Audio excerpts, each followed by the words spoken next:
कानपूर जिल्ह्यातील रावतपूर एक सर्वसामान्य वस्ती, धावपळीचं पण प्रेमळ जीवन. इथंच राहत होता विनीत, एका खासगी कंपनीत कारकून. त्याची पत्नी पायल ही 8 महिन्यांची गरोदर होती. लवकरच बाळाचा जन्म होणार होता. डॉक्टरांच्या सल्ल्यानुसार प्रसूतीपूर्व काळात घरात कुणी जवळचं हवं, म्हणून पायलने तिच्या लहान बहिणीला मेघाला काही दिवसांसाठी बोलावलं. मेघा नुकतीच BAचं 2रं वर्ष पूर्ण करून घरी सुट्टीसाठी आली होती. अवखळ, साधी आणि आयुष्यातलं खरं प्रेम शोधणारी मुलगी. विनीत आणि पायलच्या घरी आल्यावर ती अगदी घरचाच भाग झाली. बाळाच्या तयारीपासून स्वयंपाकापर्यंत ती मदतीला उभी राहिली. पुढे बाळाचा जन्म सुखरूप झाला. घरात आनंद उत्सव होता. पायलने एका छोट्याशा सेलिब्रेशनचं आयोजन केलं. केक, नातेवाईक, काही खास मित्र. त्याच पार्टीत प्रथमच मेघा भेटली गौरवला. विनीतचा कॉलेजमधील मित्र, उंच, बोलका, आत्मविश्वास पूर्ण असणारा, बाहेरून अगदी आकर्षक वाटणारा पण आतून काळवंडलेला. पार्टीत गौरव आणि विनीतच्या बोलण्यात एक अजब संवाद झाला. थोडा चेष्टेचा, थोडा घमेंडीचा. अरे, तुझी मेवणी भन्नाट सुंदर आहे. तिच्या डोळ्यात काहीतरी वेगळंच आहे. बघ, ती फारच भोळी आहे. तुला जमणार नाही तिच्या प्रेमात पडणं. बरं, मी चॅलेंज घेतो. 2 आठवड्यातच ती माझ्या हृदयात काय, हातातही असेल. या अघोरी चॅलेंजमागे गौरवचं एक विकृत मन होतं. भावनांशी खेळ करणं, मुलींना फसवणं आणि त्यांचं आयुष्य भयंकर पातळीवर नेणं हे त्याचं व्यसन होतं. पुढील काही दिवसांमध्ये गौरवने मेघाला गोड गप्पांमध्ये गुंतवलं. प्रेमाचे बनावट इशारे, पुस्तक देणं, मोटरसायकलवरून कॉलेजच्या दिशेने सोबत जाणं आणि फोनवर रात्री उशिरापर्यंत चॅटिंग. मेघा अगदी मनापासून त्याच्या शब्दांवर विश्वास ठेवू लागली. एकदा गौरवने तिला सांगितलं, माझं तुझ्यावर खरं प्रेम आहे, पण आपलं नातं जग समजेल तसं सोपं नाही. चल, आपण काही सुंदर आठवणी जपून ठेवूया. अशा फसव्या शब्दांखाली त्याने तिचे काही आक्षेपार्ह फोटो आणि काही खाजगी व्हिडिओ घेतले. ती कळून सावरते तोपर्यंत खूप उशीर झाला होता. एके दिवशी विनीतने गौरवच्या वागण्यातील विचित्रपणा जाणला. त्याने पायलशी बोलून मेघाला समजावलं, गौरवपासून लांब राहा, तो चांगला मुलगा नाही. मेघानेही नातं तोडण्याचा निर्णय घेतला. फोन बंद केला. मेसेजेसला उत्तर देणं थांबवलं. पण गौरवने त्याच्या खऱ्या चेहऱ्याचं दर्शन घडवलं. तू बोलणं थांबवलंस, मग बघ आता व्हिडिओ व्हायरल करतो.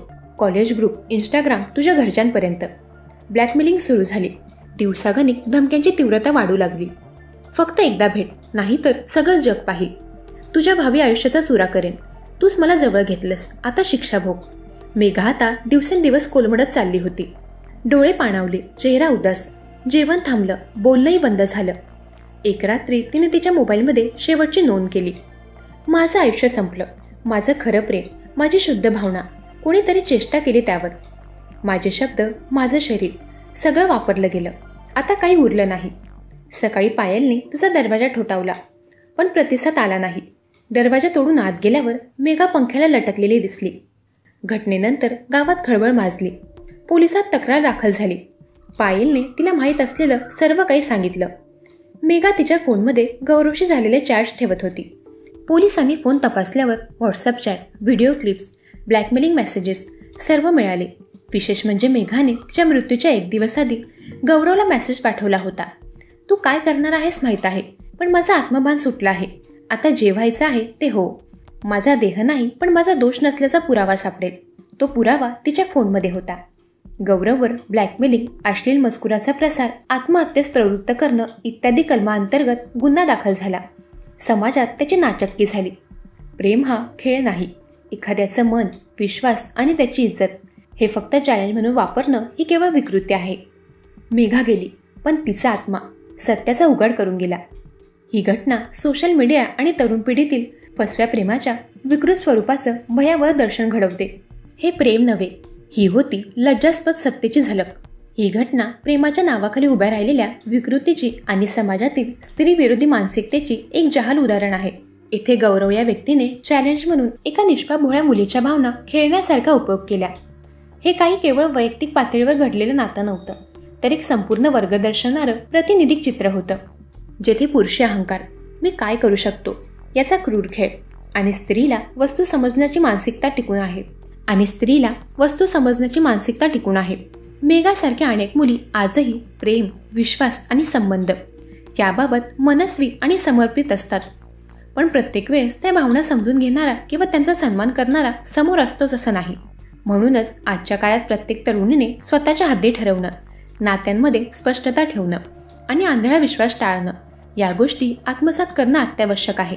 आणि जर कुठे चुकीचं वागणं जाणवत असेल तर अगदी पहिल्या टप्प्यावर ते ओळखून नाही म्हणता आलं पाहिजे.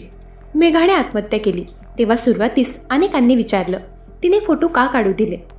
ती एवढी गुपित का शेअर करत होती? इतका सहज विश्वास का ठेवला? हे सगळे प्रश्न बळीला जबाबदार धरणारे होते, गुन्हेगाराला नाही. ही मनोवृत्ती आपण सर्वांनी मुळापासून नष्ट केली पाहिजे. आपण कुठे चूक झाली हे बघण्याऐवजी चूक करणारा कोण होता हे ओळखण्यापलीकडे वळलं पाहिजे. आज मोबाईल, फोटो, व्हिडिओ हे केवळ आठवणी नाहीत तर शस्त्र बनू शकतात. विशेषतः ब्लॅकमेलिंगच्या संदर्भात. प्रेमात फोटो व खाजगी माहिती शेअर करताना सजगता आणि विवेकबुद्धी वापरणं हे मुलांना शिकवणं केवळ काळाची गरज आहे. तर पालक, शिक्षक, समाज या सर्वांची जबाबदारी आहे. अशी प्रकरणं केवळ प्रेमभंग म्हणून पाहू नयेत. ती मानसिक छळ, प्रायव्हसीचा भंग आणि प्रवृत्त करणं या जड गुन्ह्यांमध्ये मोडतात. प्रत्येक पालकाने, विद्यार्थ्याने आणि सामान्य नागरिकाने या कायद्यानुसार आपले अधिकार समजून घ्यावेत आणि तात्काळ गुन्हा नोंदवावा. प्रेमाच्या नावाने घडणाऱ्या विकृतींना नकार देणं हीच खरी शौर्यगाथा आहे. प्रेम म्हणजे समर्पण, विश्वास आणि सन्मान. आणि जेव्हा त्याच्या नावावर कोणी विकृती करत असेल तेव्हा तो संघर्ष सामाजिक न्यायासाठी होतो, केवळ वैयक्तिक वेदनेसाठी नव्हे. मेघासारख्या अनेक मुली न बोलता, न झगडता एका आंतरिक हिंसाचारात अडकतात, जिथे कोणतीही जखम दिसत नाही, पण ती आत्म्याला विरदीन करत राहते. त्यामुळे यापुढे कोणीही मेघा होऊ नये यासाठी आपण जागरूक राहावं. प्रेमात पडणं चुकीचं नाही, पण स्वतःवर प्रेम करणं ते कधीच विसरू नये. एक जाणीव, एक इशारा आणि एक उघडपणे बोलली जाणारी सच्चाई हाच या घटनेचा सखोल बोध आहे. दरम्यान यावर तुमची काय प्रतिक्रिया आहे ते कमेंट करून नक्की सांगा. जर तुम्हाला अशा सत्यकथांमध्ये रस असेल तर क्राईम कोड मराठी या यूट्यूब चॅनलला जरूर सबस्क्राईब करा. तोपर्यंत सतर्क रहा, सावधान रहा. धन्यवाद.